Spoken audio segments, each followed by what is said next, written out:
Começa agora mais um Paralelas Podcast e hoje a gente está na sede da Associação Rio Grandense de Imprensa, a ARI, que está fazendo 90 anos.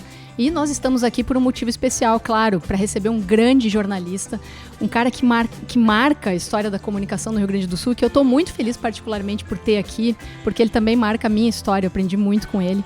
É um cara que tem 30 anos de carreira, 19 coberturas internacionais, viveu muita coisa, tem muita coisa para contar e recentemente enfrentou uma tempestade pessoal e profissional e está aí para mostrar que é possível superar e é possível se reinventar também, né? Então é um prazer muito grande, uma honra. Eu estou muito emocionada e feliz de receber aqui o Daniel Scola. Seja muito bem-vindo. Obrigado por ter aceito o convite. Muito obrigado. Eu te agradeço por convite, tá? Tu tá aqui por causa do teu sucesso.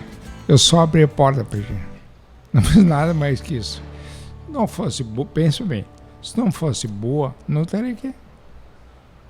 Tá certo, obrigado, Scola. Só para quem não sabe, Daniel Scola apresentou durante muitos anos o Gaúcha Atualidade, né? Que é o Jornal Nacional da Rádio Gaúcha, eu gosto de dizer assim, porque é o grande, né, jornal da rádio e tal. 9 anos. 9 anos. 9 anos apresentou a Atualidade e algumas vezes eu substituí, vejam só, a Rosane de Oliveira. E eu chegava tremendo para apresentar o Atualidade. E esse cara aqui, ele foi muito generoso comigo, sempre me ajudou muito, foi um aprendizado. Eu sempre digo o seguinte, ó, o mais importante é conhecimento. É ser boa jornalista. E tu ela é muito boa, e tu ainda é muito boa. Tá bom. Scola, eu queria começar te perguntando como é que tu tá? Olha, eu tô super bem, sem câncer, me recuperando, voltando de estaca zero, voltando... Conhece o mito de Sísifo? Sísifo foi o mito grego. Uhum. Ele teve que rolar uma pedra para cima. Quando rola em cima, a pedra rola de volta. Estou rolando pedra de volta. Estou rolando para cima de volta. Então, eu fazia fono antes do câncer. Faço fono há 20 anos. Eu aprimorava minha voz. Agora estou reaprendendo a falar. Então, voltei a estaca zero, tô rolando pé de volta. É isso, mas tudo bem? Tá falando. Com capacidade de contar histórias. Isso é interessante, porque a voz foi afetada, né? Como vocês podem ver, né? Mas a capacidade de contar histórias nunca foi afetada. O câncer pegou a parte do cerebral, não a parte cognitiva. Então, no hospital, mesmo em tratamento, eu continuava lendo, escrevendo normal, sem problema. Isso não afetou. Então, a capacidade de contar a história, de fazer reportagem, não terminou. O que foi afetado, não terminou também, foi a minha voz. E como é que foi lidar com isso? Porque eu imagino quando tu acordou no hospital e tentou falar, não sei, como foi esse momento? É interessante, quando eu acordei no hospital, como eu estava completamente fora da realidade, eu pedi a minha ex-mulher botar o iPhone na frente para gravar um boletim. Ainda bem que ela, não sei se ela apertou no play, mas eu queria dar um boletim médico da minha história. Porque antes eu não anunciei para ninguém. Eu simplesmente saí, pedi férias. Eu achei que ia voltar, porque o médico, quando eu recebi a notícia, o Arthur Beira Filho quem me deu notícia foi o Tabi Pilcher, meu otorrino, que é meu otorrino há 20 anos. Cuidava da minha garganta, sempre cuidou. Ele só, Escola, eu falei, tem um neurocirurgião que é ótimo, é o Arthur Beira Filho, ele vai te ligar. Me ligou, a primeira pergunta que fez para ele foi: quantos dias eu vou ficar fora? Quantos dias? Se eu vou morrer, como é que vai ser a sequela? Não, quantos dias eu vou ficar fora? Que eu não queria ficar fora há muito tempo. Aliás, o meu exame, que eu descobri um câncer, foi feito no domingo. Por quê? Porque eu não podia perder um dia de trabalho. Não podia, de segunda a sexta, não podia ser. Talvez no domingo. Eu quase não fui nesse exame.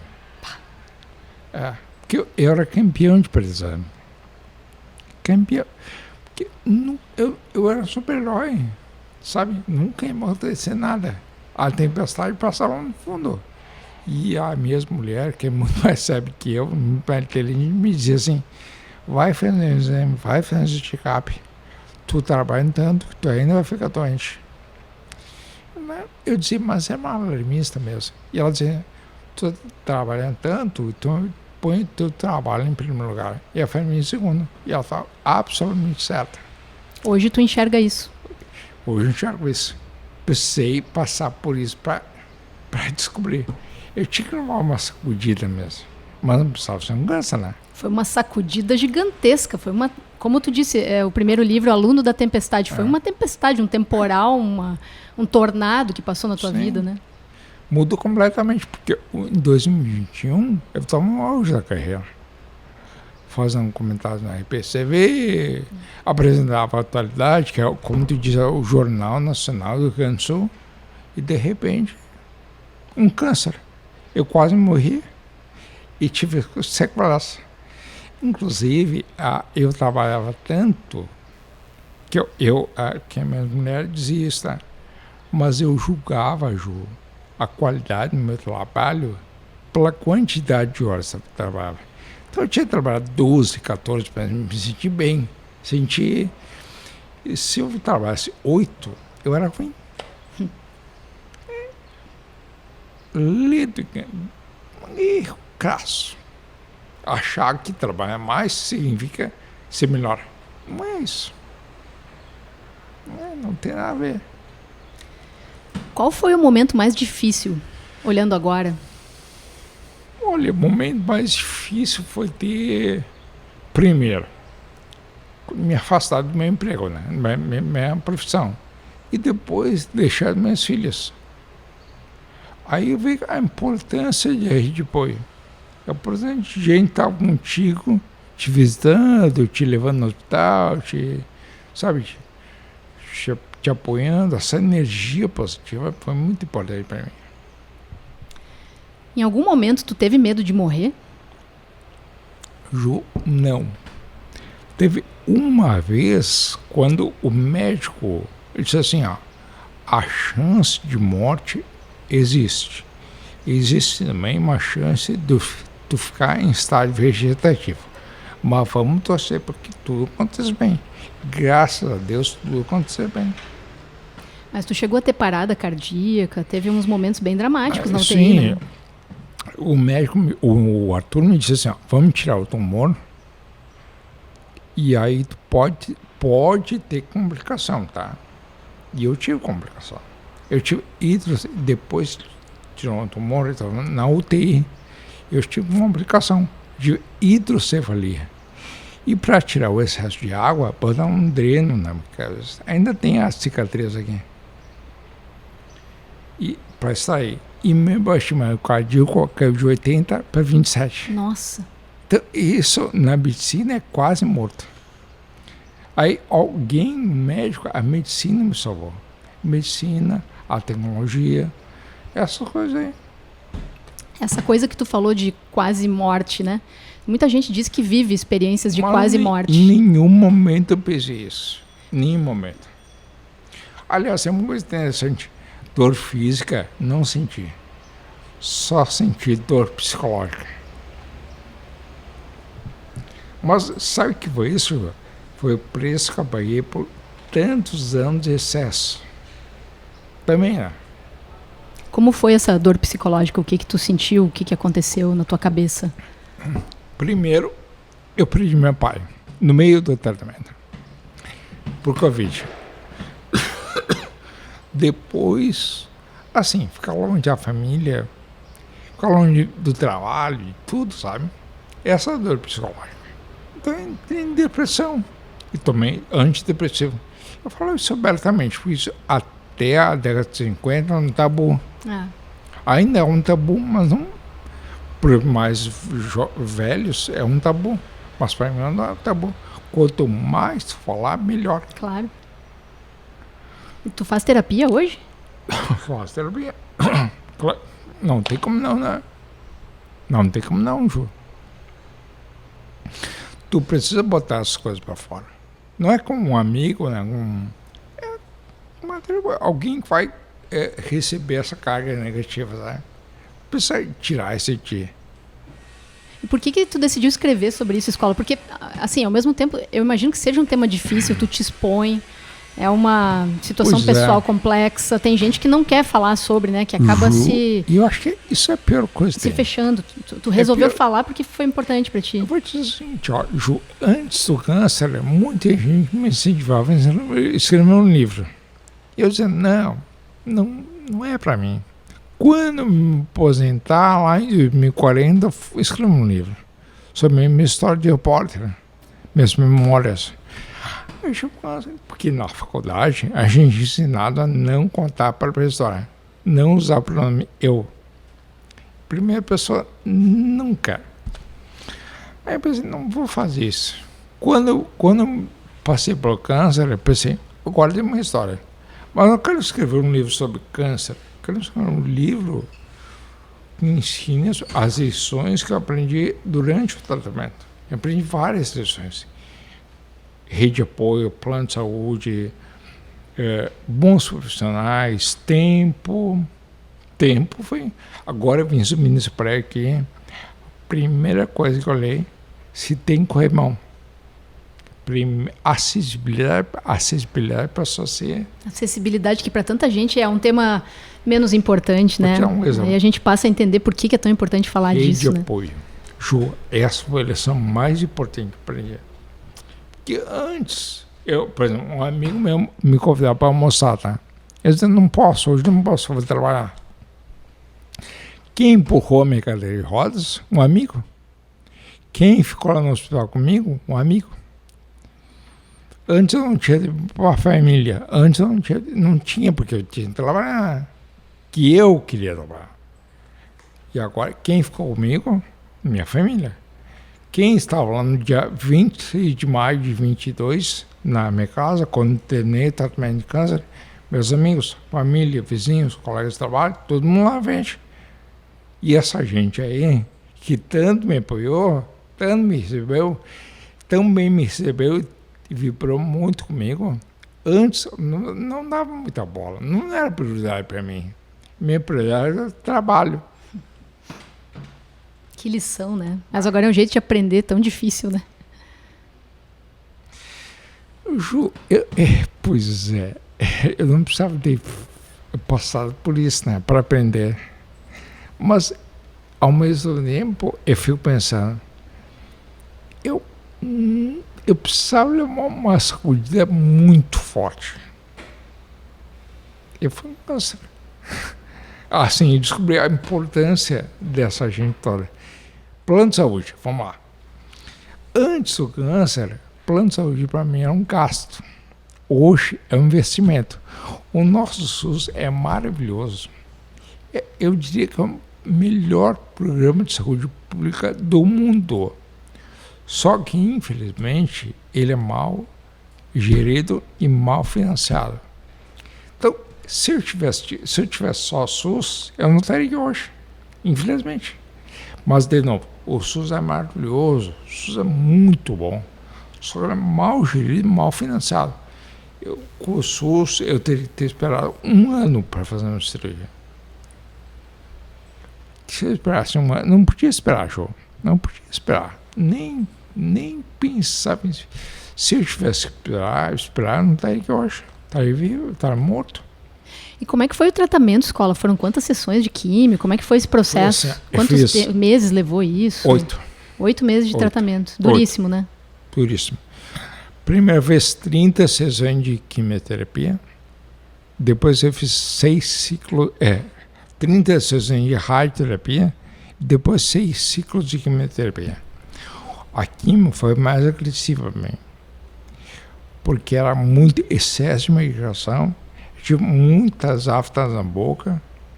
Então não conseguia, perdi o paladar. Não conseguia mastigar. Eu perdi 16 quilos. Por quê? Porque eu só engolia gelatina, sorvete e iogurte. E pelo caiu tudo. Tudo. Cabelo já não tinha mesmo. Barba, pelo do corpo. E aí tu fica muito cansado. O ciclo é o seguinte, ó. Tu vai na segunda, segunda, terça, quarta, quinta e sexta. Aí vai para casa. Pai, dormi um fim de semana inteiro, juro. Que era um cansaço, gente, sempre cansaço. Aí, 21 dias depois, tu volta para o hospital. Segunda, terça, quarta, quinta e sexta. Vai para casa. Cada semana é um ciclo. Eu fiz 6. Chegou no terceiro ciclo, meu oncologista, o André Fai, ele disse, Fai, não aguento mais, cara, vou parar.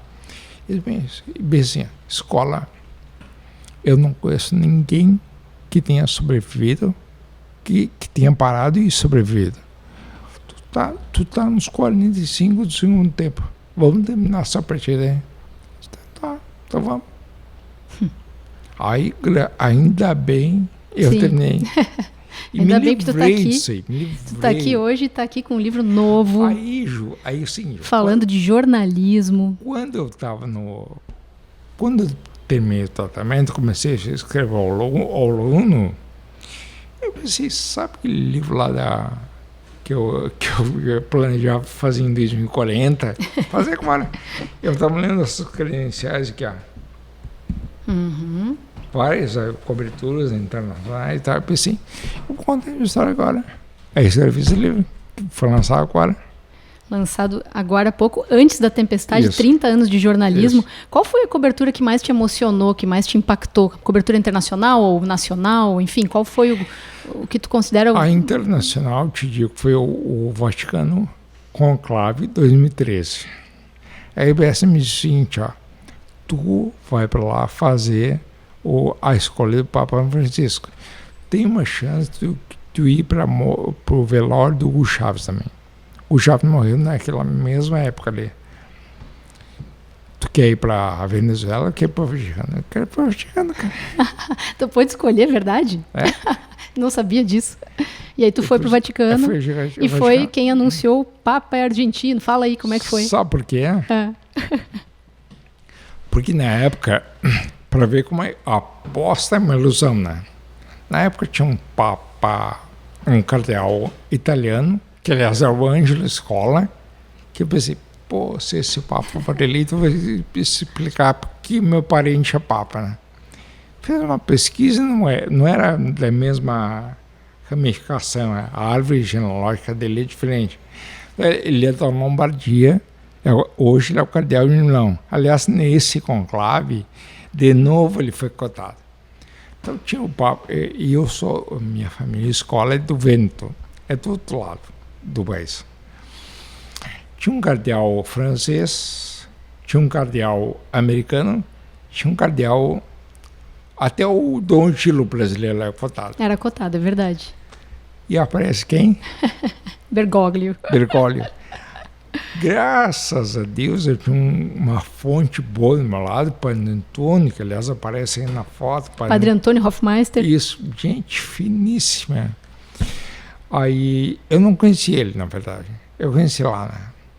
E ele estava do teu lado na hora do anúncio. E tu com o microfone da Rádio Gaúcha na mão. E aí saiu massa branca, disse, e agora? Tem uma coisa interessante, que era uma noite fria, chuvosa, mas batia água lá. E eu lá, e aqui no estúdio, eles estavam vendo na TV, tinha um padre ali, e apresentadora. E 2 dias, nos 2 conclaves anteriores, tinha da fumaça preta. Então, a primeira lufada de fumaça veio cinza. Tinha um restinho da preta, com a branca deu cinza. E aqui no estúdio tem um delay, né, para TV, 2, 3 segundos, sei lá, sei. E a primeira lufada veio cinza. E o padre que disse, não, é preta. Eu disse, não, é branca, eu estou vendo aqui, está aqui na minha frente. É branca. Fumaça branca, atenção, temos papa e tal. Deixa eu me arrepiar. Aí uma meia hora depois aparece o cardeal Bergoglio. Quem é esse cara aí? Futuquei o padre. Cardeal Bergoglio, da Argentina. Argentina? Que aquele momento tem que cravar, né? Imagina se tu erra. Imagina se tu fala que a Argentina não é Argentina. Não é Argentina. E aí aparece o cardeal Bergoglio. Eu disse, Argentina, tem certeza? Ele sim. e argentino. Porque assim, não era brasileiro, não era o italiano, não era o francês, não era o americano, era um argentino.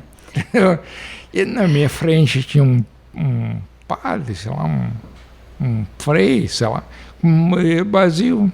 Não tinha uma bandeira da Argentina na Praça São Pedro. Daí minha incredulidade, né? Papa é Argentina. Inclusive, na época, tinham 105 cardeais, tá? Aí, quando eu cheguei no aeroporto, comprei um cartaz. Que imagina, Ju, 105, como é que tu vai memorizar todos? Um cartaz com todas as fotos e uma biozinha deles, assim. Colei no meu quarto para memorizar. E lá embaixo, cardeal Jorge Mário Bergoglio, cardeal de arcebispo. Que ninguém esperava que seria. Ninguém esperava. Ô, Escola, e mudando de assunto, tu fez muitas coberturas de terremotos, né? Que são momentos muito difíceis, 2 coberturas, Japão e Chile. Como é que é nesse... Assim, tu teve medo? Eu sei que a gente não fala, nós jornalistas queremos sempre dizer que não temos medo, que estamos lá, parará. Mas tu estava num momento dramático, né, nesses 2 casos aí. Como é que foi isso? Ju, olha só. Não senti medo. Não senti medo. Apesar de tudo, não senti medo. No Chile, que é essa foto aqui, no Chile aconteceu o seguinte: na sexta-feira eu fiz a cobertura da morte do Eliseu Santos. O secretário de Saúde foi assaltado em Porto Alegre. Como eu estava de plantão, eu fiquei até as 2 da manhã e depois fui para casa e fui trabalhar de manhã. Workaholic. Quando eu cheguei na redação, o César Freire disse assim: Escola, tu vai pro Chile. E eu fui para o Chile. Só que o aeroporto de Santiago, o aeroporto estava fechado. Então, o que IBS fez para mim? Ela mandou para Buenos Aires para Mendoza, e Mendoza aluguei um carro, cruzei a Cordilheira dos Andes, fui até o Chile. Aí fui para Concepción, e essa volta aqui em Talcahuano. Pois é, vamos falar dessa foto, porque sabe que o Paralelas ele tem algumas peculiaridades. A gente sempre pede para alguns dos nossos entrevistados trazerem uma foto que tenha marcado. E tu trouxe justamente essa, né? Que é do Chile, do terremoto. Porque te marcou, certamente, foi uma cobertura importante. Eu diria que o Ju não é mais... Foi importante, não é a mais importante, mas a foto é a mais bonita, digamos assim. Não tem foto bonita, não pode ter foto. Só que nesse momento, jornalista, tu não tem comida, tu não tem água, tu tem que se virar com o que tem. Inclusive, viver da informação ali, né? Na Zero Hora, eu publicava uma reportagem embaixo de um diário de viagem. Diário de viagem. Aí tinham notinhas pessoais, assim. Aí numa notinha foi assim: comida, 4 linhas. Comida. Hoje almocei 2 maçãs. Por quê? Porque eu estava na fila do salvo-conduto do Exército. E era umas 11h30 da manhã. Tu ganhou 2 maçãs do Exército chileno, é isso? Isso. Aí eu escrevi aquela bem tranquila. Cara, aqui no Brasil, minha mãe ficou louca comigo. Eu tinha um telefone satelital, por satélite. Eu carregava e tinha que viajar para uma outra cidade para carregar lá. E aí ela disse: mãe, tu tá em Caxias comendo massa, polenta, vinha. Eu tô no esquemação de guerra, mãe. Não tem hotel, nem restaurante, né? Tu pega o que for, o que tiver na sua frente, entendeu? Tu tá passando fome, volta pro Brasil, não. O mais importante é que a IBS me deu um telefone que eu possa me comunicar. Imagina que eu vou estar lá no meio do furacão, no meio do terremoto, e não poder me comunicar. Esse é o meu alimento, entendeu? Aí, 1 ano depois, eu fui para o Japão. Isso é meio interessante, porque na época eu estava fazendo um estágio na Globo, tá? Naquela manhã, dia 11... A minha escola de manhã, tá? Naquela manhã, dia 11, foi a redação. Quando cheguei na redação, tinha uma TV ligada. Em cima, na redação do jornal hoje, tá? Que aparece aí. E eu fui na redação e olhei assim, pá, terremoto do Japão, ondas, cenas dantescas, ondas gigantes. Tsunami. Eu pensei, coitado do jornalista brasileiro, vai pra lá, né? Coitado do jornalista que vai pra lá. E aí daqui a pouco tu tava a caminho do Japão, é isso? Hoje é sexta, o cara vai chegar lá domingo pra contar o que eu tô vendo aqui ao vivo. Peguei um voo pra Porto Alegre, quando desembarquei em Porto Alegre, me ligou o Eurico Meira. Daí pensei, o Eurico Meira? É. Escola, tu vai pro Japão. Como assim? Eu era o jornalista aquele. Botaram. Aí eu fui para lá, a IBS me mandou para lá, e no voo entre Zurique, na Suíça, e Narita, em Tóquio, tinha Cruz Vermelha, né? Cruz Vermelha estava indo da Suíça para lá fazer resgate. E repórter, né? Te aproxima, entrevista o cara e tal. Pensei, grande reportagem, né? Aí o cara da Cruz Vermelha disse assim, tu não quer vir conosco? Tirei sorte grande, né? Claro. Tirei sorte grande. Vou cobrir o tsunami com os caras do Cruz Vermelha. Vou no caminhão deles, vou ter acesso. Tá? Quando eu desembarquei em Narita, em Tóquio, o cara que estava na imigração, ele disse assim, Cruz Vermelha para lá, jornalista para lá. Não deu certo. Não deu certo. Aí os caras, infelizmente não vai dar. Eu, perdi a sorte grande. Aí, fui no desembarque, lotado de jornalista ocidental. Gente da Alemanha, da Europa inteira, ali, da América do Norte, da Ásia, fazendo cobertura. E agora? Essa, para mim, é a cobertura mais difícil. Japão. Imagino. A língua também, né? Porque, claro, tu fala inglês, mas sempre tem uma barreira nesses interiores. Barreira? Tirando o aeroporto e o hotel, ninguém fala inglês no Japão. Ninguém fala inglês. E sem falar nas comunicações, na infraestrutura, né? Para te chegar nos lugares, né? E aí, o que aconteceu? Eu fiz um jornalista alemão, um russo e uma francesa. Fizemos um pool, contratamos um tradutor. Aí a gente foi tradutora e motorista. Ela nos levou no interior. Aí chega lá, tinha uma casa desabada, uma senhora na frente, chorando. Aí eu falei, fiz tradutor, né? Eu disse, pergunta para ela como é que foi. A mulher chorava, contou, falou uns 5 minutos. Ele olhou para mim, ela tá triste. Puxa Sério, vida. eu tô vendo, cara, não sei dizer. Quero saber como foi. Ele fez uma outra pergunta. Morreram 3 pessoas ali, a casa dela tinha 40 anos, foi destruída.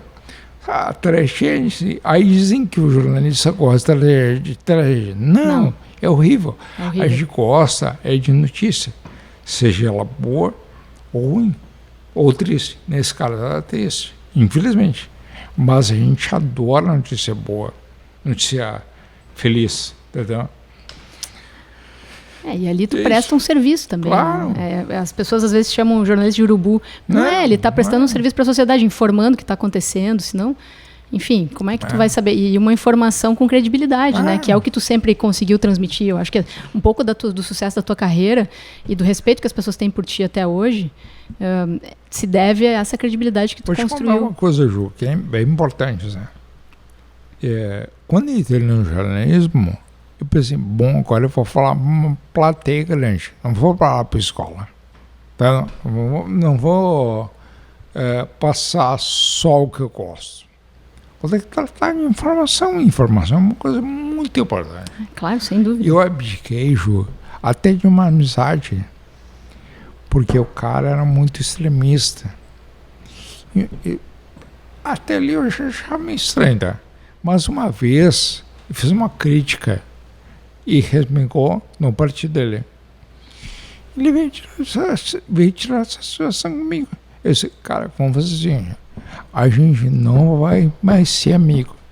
Que eu tenho, se tu não entende minha profissão, não dá, não posso ter amizade com ninguém. Infelizmente não posso. Ô, Escola, e como é que era estar diariamente no rádio? Era muito bom, Ju. Mas é interessante porque quase tudo na minha vida aconteceu por acaso. Desde a entrada no jornalismo até a função diária de estar no rádio. Quando eu fui para a fila de inscrição vestibular em 94, sem ter ideia do que fazer. Não tinha a menor ideia. Eu só sabia que não ia fazer exatos. Matemática, química e física nunca veio para mim. Sim, sei bem como é. Aí eu pensei, vou fazer o quê? História, literatura, talvez jornalismo, mas nunca assim. Não tinha uma referência lá. E não tinha ideia. Ainda falando de inscrição vestibular, tinha um amigo meu, Rafael. Aí eu disse, Rafa, o que vai fazer? Vou fazer jornalismo. Então vamos contigo, vamos ver se eu gosto disso aí. Entrei com você e comecei a pegar o gosto pela coisa. Ele começou assim por acaso e virou um dos maiores jornalistas do Rio Grande do Sul. E olha interessante, na segunda aula, segundo semestre, comecei um estágio. Segunda aula, eu entrei na aula e a professora disse assim, fez uma pergunta para todo mundo. Era aula de TV. Ela disse assim, quem quer fazer rádio, quem quer fazer jornal, quem quer fazer TV? Quando chegou a minha vez, eu disse, Cristiano Vinha, olha, tenho certeza que não quero fazer rádio nem TV. Não quer fazer rádio nem TV, não. Tu disse? Eu quero fazer jornal, mas eu vou aprender a fazer TV bem, vou fazer rádio bem, porque vá que um dia precise. Aí mordi a língua. No segundo semestre, apareceu um estágio para ser redator da Rádio Caxias. Eu pensei, bom, quando não estou fazendo nada, eu vou lá, faço estágio, entro na profissão e quando eu terminar o estágio de redator, eu vou pedir emprego no Pioneira. Aí, na última semana do estágio, o então diretor disse assim, Escola, se tu fizer aula de locução de contrato. Eu pensei, bom, como eu estou sem emprego mesmo, vou lá, né? Fiz aula de locução e me contratou. Comecei a me sacar como repórter.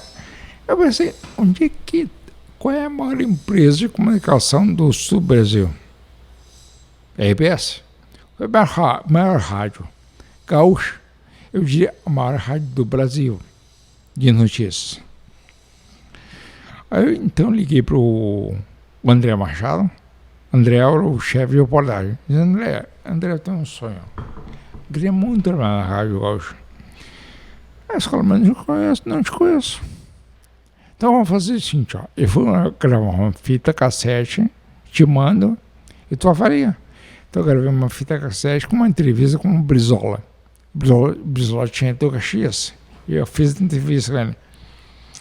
Mandei ele dizer, umas 2 semanas depois, ele me ligou e disse assim, gostei muito da tua entrevista, muito material. Vai abrir uma vaga temporária agora, porque o repórter Giovanni Grisotti vai sair de férias. Tu quer? Eu estava no último ano de faculdade. O que eu fiz? Eu pedi férias na Caxias, 1 mês, vim para Porto Alegre, eu nem conhecia Porto Alegre. Vim para Porto Alegre, morei com uma tia minha, fiquei ali com uma tia minha, e aí fiz o estágio. Quando entrei na Gaúcha, meu Deus. Foi picado pelo bichinho da Rádio Gaúcha e não saiu nunca mais. Me lembra a primeira pauta. O povo nas ruas, um quadro polêmico do Lauro Quadros. Quando essa reportagem falaram, que legal. Minha mãe, meu pai, meus tios. Ô, Escola, e tu saiu bem da RBS? Como é que foi a saída? Super bem. Aliás, eu sempre digo o seguinte, a RBS me mandou para lugares que eu nem imaginava aí. Japão, por exemplo. Chile ou Paraguai. Foi uma aposta do ex-presidente Lugo. A RBS foi exemplar comigo. Aliás, eu preciso desmentir um mito aqui. A RBS, em 23 anos, eu nunca, em nenhum momento, fui censurado. Nunca disseram assim, escola faz isso, não faz aquilo. Ó. Nunca. Aliás, eu decidi os temas, tanto do Atlético quanto do Comunitário Bom de Rio Grande. Uma vez, João, 2008, acho, não lembro mais, fiz uma reportagem sobre a situação ilegal de areia do Jaguim. E a RBS tinha um anunciante, que era a Smarcha, que era o sindicato das empresas. E pensei, em algum momento vamos dizer alguma coisa. Então eu falei, mas olha, estou fazendo a reportagem e tal. O Ciro, esse cara continua. O jornalismo é sagrado. O jornalismo é uma boa coisa, comercial é outra. Então, me deixaram fazer até isso. Tem uma reportagem que afetava o sindicato das empresas que... Então, isso para mim é muito importante para a RBS também. Liberdade de expressão. Perfeito, tá certo. Escola, a gente tem pedido a alguns convidados que tragam uma lembrança. Em breve a gente vai estrear o nosso estúdio novo, que está sendo feito especialmente aí para o Paralelas.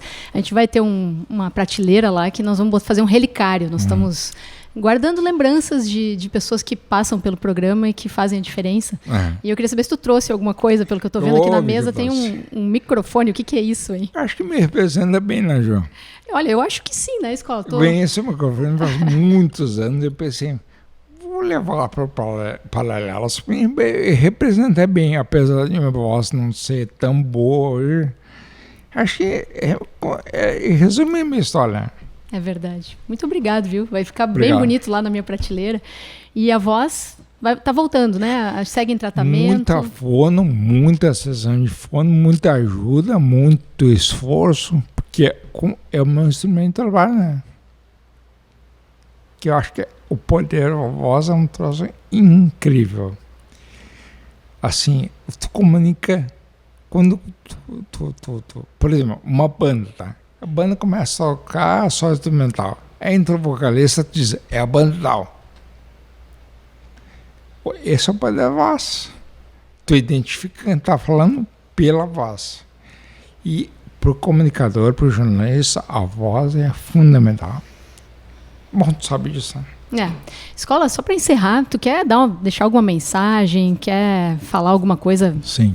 Diz aí, o microfone aberto para Daniel, Escola. Cuidem da saúde. Não sejam escola diante do câncer. Se preocupem com a sua saúde. Não trabalhem tanto. Valorizem mais a família. E comprem o livro do Daniel Escola. Também. Antes da Tempestade, pela Besouro Box. O livro está demais. Sou testemunha, já li. É incrível. Histórias que não são só para jornalistas, mas para todo mundo que gosta de saber um pouco de bastidores, de coisas interessantes sobre a vida também. Escola, muito obrigado, tá? Eu que agradeço, Ju. Obrigado. Prazer falar contigo. E o Paralelas fica por aqui. Até a próxima. Beijo.